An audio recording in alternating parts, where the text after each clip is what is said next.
Gerardo Troncoso with Bank of Commerce, my assistant vice president, which I do lending. Been in El Reno for all my life, originally born in Mexico. My parents are from Mexico, obviously, and we moved when I was 1 year old, graduated high school here. The growth of the Hispanic community, population, I'll start with whenever I was in high school. I graduated in '98, and at that time, there's probably a handful of Hispanics, maybe 10, 15, maybe at the top, and they weren't even bilingual. Where it is today, I think 24% of the high school population is Hispanic. So definitely a complete change from whenever I was there to where it is today. I think that the drive while they're coming here is work. We have a growing population of customers that are Hispanic, mainly to do with the fact that we have bilingual tellers. We have myself, who's bilingual, that could speak to the customer. Not only do we have them just coming in here asking for banking services, but they also come in just to ask for resources around town. The Hispanics want to feel comfortable walking into a place. They want to feel like they can communicate. These stores, I say these stores, we got restaurants, we got small shopping stores that have recently, within the last 5 to 10 years, have kind of started growing in El Reno, mainly to do with the fact that the Hispanics want somewhere to go, that they feel comfortable going and walking in and knowing that they can communicate. And so the investors are out there knowing that they can capitalize on this opportunity. So they're opening restaurants, they're opening these stores, and they seem to be doing really well in our community for that reason. It's affecting the economy positively, obviously. The more businesses we have, the more people want to move in, the more families, the more kids are in schools and graduate and be contributing citizens of our community. I'm in a mentoring program with the El Reno Public Schools, and you can see it from the kindergartners up to the graduating seniors. They're really involved in the community. They're very family-oriented. They like to stay around family. So once they graduate, they go get their degrees, they come back to their community they're from, and so that stimulates our economy, and they start opening businesses, buy rental properties, and so get pretty involved in the community.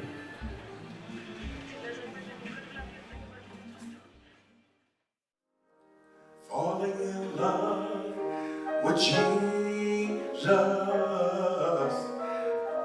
Falling in love with Jesus.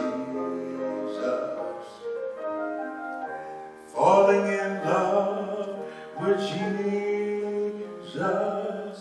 is the best thing I've ever done. Hello, I'm Inetha Vaughn. And I'm LaRue Vaughn. I've been here since 1988. I live here in El Reno, Oklahoma, pretty much all my life. I worked for the public school. I worked over the maintenance, and I met a lot of young people, and for 36 years. And so now when I see in the grocery stores or wherever I go, there's some young people that say, "Hi, Mr. Vaughn," not knowing that I was touching people through my life as I worked hard. Today, I have learned how to be a successful Christian in Christ and to be successful wherever you are. Dr. King says, if you be a street sweeper, be the best street sweeper you could be. So the angels in heaven would come down and watch. So I've tried to do those things here, and I've been well rewarded. I'm so blessed every day to feel God's presence, to hello Mr. Vaughn, a shake hand, or pat on the back, or a smile. It means everything to me. And I work at the bank, at Interbank, so I've been there almost 25 years as well. And so I started out as a drive-through teller, and so now I'm the head teller and the head of operations, and I, do the training for the tellers and all of that. And so I continue my ministry at the bank as well by helping those young girls there, my customers that come in. If they come in with a downtrodden, look on their face, when they walk away, they have a smile because I've said something to encourage them or to help them. And so they keep coming back just to talk. We're celebrating our 25th wedding anniversary, and we're repeating our vows, and so we've invited the whole community just about to come and help us to share. We went through the Methodist Church, the Walk to Emmaus. And at the Walk to Emmaus, I realized that my wife and I needed to make a difference in our community. So we were able, through the Walk to Emmaus, to make a difference because we experienced the agape love. So we thought about it and we decided to create the Men of Standards breakfast in El Reno. We felt like if we did that, we would be able to reach people that were unreachable. And we've been very successful because God first. And we have allowed Him to touch our lives as He touches others. But we want to be the image that reflects Christ. We've seen people's lives change because they received the truth. Just hearing other people, other men give their testimony, it just helps them so much. There's no place like El Reno. I'm sure most people think the same way that I do. We couldn't do it if it were not for good people like you. We're blessed to be a part of El Reno, a wonderful community which we are trying, by the help of God, to make a difference.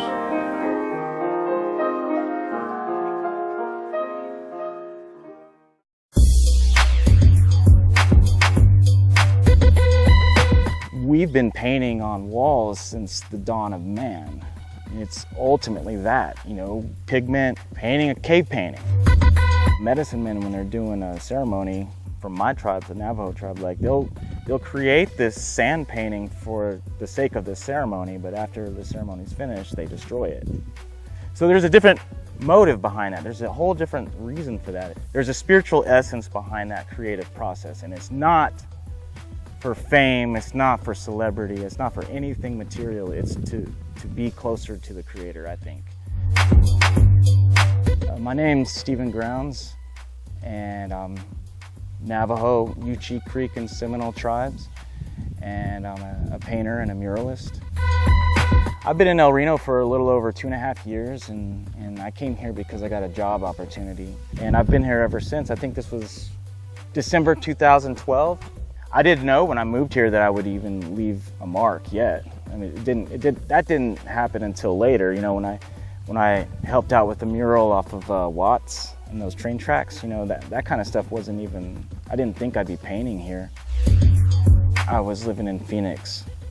So that's where a lot of the exposure to the street art and all that really got a hold of me, because I was around some of the greatest murals and the greatest artists, in my opinion.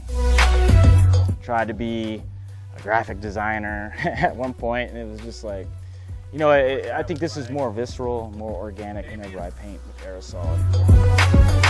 That's my primary medium, although I've worked in acrylic paint, ink, gouache, just various other basic mediums. But I'd say that aerosol is probably the most exotic and fascinating for me, and I'll probably stick with that from here till whenever. I like the look in his eyes, and I like the dynamics of the lighting. It is about being creative in that we are created in his image, that we have the innate ability to create. And even Picasso talked about it. He was like, everyone's born an artist, but we grow up and learn not to be.